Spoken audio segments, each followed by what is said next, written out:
Today we are doing exercise 11.2. Question number 1. Solve the following triangles. Here the first part of this question is same as we have done in 11.1 exercise question number 2. Okay, this is the same as in the previous figure. So we will do now figure B.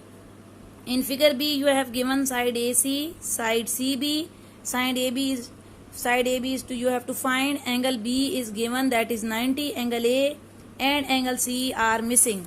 So first of all we write the data कि हमें क्या क्या find करना है. Okay, we have to find कि हमें side AB find करनी थी, angle A find करना था और angle C find करना था according to this figure. अगर हम अपने क्वेश्चन को देखें तो हमारे पास दो साइड्स हैं स्टूडेंट्स, तो हम पहले अपनी थर्ड साइड को कंप्लीट कर लेंगे बजाय कि हम पहले एंगल्स कंप्लीट करें, क्योंकि हमारे पास सिर्फ एक एंगल है.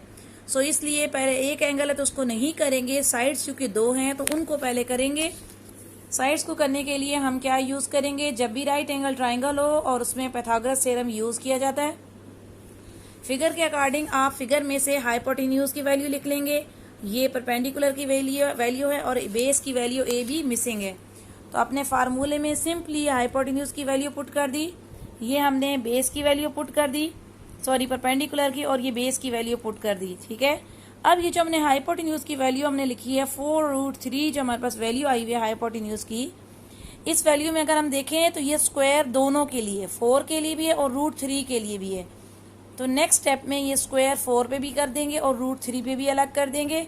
ठीक है, 4 का स्क्वायर तो 16 हो जाएगा और ये स्क्वायर रूट के 3 के अंडर रूट से कैंसिल होके 3 रह जाएगा. इसी तरह ये स्क्वायर 2 अंडर रूट 3 दोनों के लिए 2 पे भी आ गया ये स्क्वायर और अंडर रूट 3 के ऊपर भी आ गया. 2 का स्क्वायर 4 होता है और ये 3 का स्क्वायर अंडर रूट जो है स्क्वायर से कैंसिल होके सिर्फ 3 रह जाएगा.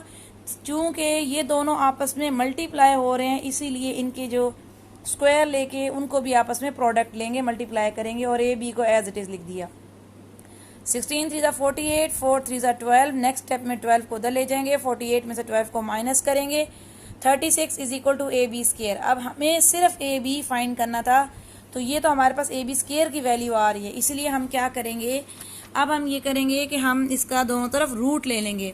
हमने रूट ले लिया, 36 का पता है हमें रूट क्या होता है, 6 होता है. तो सो आपने प्रॉपर आंसर का A B is equal to 6 के साथ यूनिट भी आ गई सेंटीमीटर. अब आप ये वैल्यू अपनी इस फिगर में लिख लें. आपके पास साइड्स कंप्लीट हो गई हैं, अब आप ये वैल्यू फिगर में लिख लें. अब हमने चूंकि एंगल फाइंड करने हैं तो एक हमारे पास एंगल है, हमें एक और लाना है. हम इस एंगल पे खड़े होकर इसको थीटा का नाम देंगे.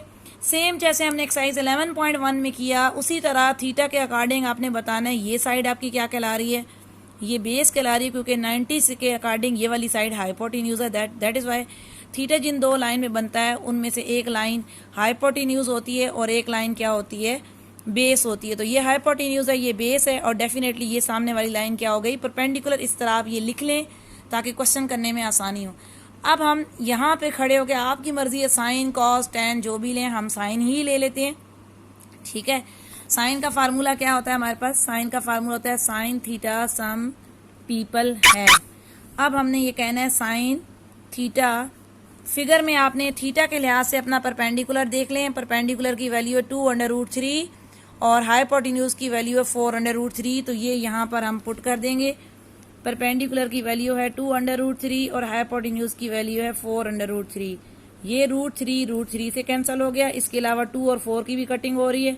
2 1 2, 2 2 4, तो ये आपके पास बच गया 1/2. ठीक है, सिंपली कटिंग है. रूट 3 से कैंसिल हो गया और 2 और 4 के आपस में कैंसिलेशन हो गई. Sine theta is equal to 1/2. अब आपको पता है, आपने एंगल याद किए हैं कि साइन किस पे 1/2 देता है, हमें पता है कि साइन 30 पे देता है. मीन थीटा आपके पास क्या आ गया 30. तो ये यहाँ से आपके पास, अब अपनी यहाँ फिगर में आप बता देंगे आपके पास थीटा कितना आ गया 30 डिग्री. अब हमें थर्ड एंगल फाइंड करना है. थर्ड एंगल जब भी फाइंड करना हो उसके लिए आप ये ट्राइंगल का फार्मूला यूज करेंगे. क्या होता है आपके पास formula, sum of 3 angles of a triangle is equal to 180. हमें पता नहीं ये फार्मूला है. Sum of 3 angles of a triangle, angle A plus angle B plus angle C, this is equal to 180 degree. ठीक है, सम ऑफ 3 एंगल्स हमेशा क्या होता है 180 डिग्री होता है. अब हम फिगर में से एंगल्स की वैल्यू पुट कर लेंगे. फिगर में अगर हम देखें एंगल ए अभी हमारे पास आया है वो 30 डिग्री है और एंगल बी जो है वो 90 है. तो एंगल ए की वैल्यू हमारे पास 30 डिग्री आई है, प्लस एंगल बी 90 है, एंगल सी हमारे पास नहीं है, वो हमें फाइंड करना है, उसको हम एज इट इज़ 180 लिखेंगे। 90 30 ऐड किया 120 degree plus angle C is equal to 180। Angle C को फाइंड करना है, इसलिए इसको इधर ही लिख रखेंगे और 180 में से 120 को जाके क्या करेंगे, सब्ट्रैक्ट करेंगे, तो आपके पास बचेगा 60 डिग्री। इट मीन कि आपका एंगल सी जो है वो कितना आया है, 60 डिग्री आ गया। अगर हम देखें तो हमने अपनी तीनों साइड्स भी फाइंड कर ली हैं, हमारी तीनों साइड्स भी हमारे पास आ गई हैं। क्वेश्चन के अकॉर्डिंग तीनों साइड्स भी 2 गिवन थी पहले से, हमने थर्ड साइड निकाल ली। थर्ड साइड के बाद हमने सिंपल ये एंगल ए को हमने थीटा वहाँ पे लिख के और साइन थीटा का फार्मूला लिखा, वैल्यूज पुट की और ये हमारे पास थर्ड एंगल भी आ गया, ये as it is. Now guys आपका नेक्स्ट है पार्ट सी। मैंने अभी जो पार्ट बी किया है, पार्ट सी सेम इसकी तरह है। इसमें आपके ये हाइपोटेन्यूज की वैल्यू गिवन है और ये देखिए 90 के सामने वाला हाइपोटेन्यूज है, हाइपोटेन्यूज की वैल्यू गिवन है और बेस की गिवन है।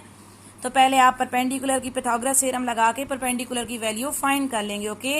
एंड देन उसके बाद यहाँ पे थीटा लिख के और सिंपल साइन थीटा लगा के आपने कर लेना है। इसके बाद मैं अभी नेक्स्ट वीडियो में आपको क्वेश्चन 4 की वीडियो बनाकर भेजती हूँ डी पार्ट की।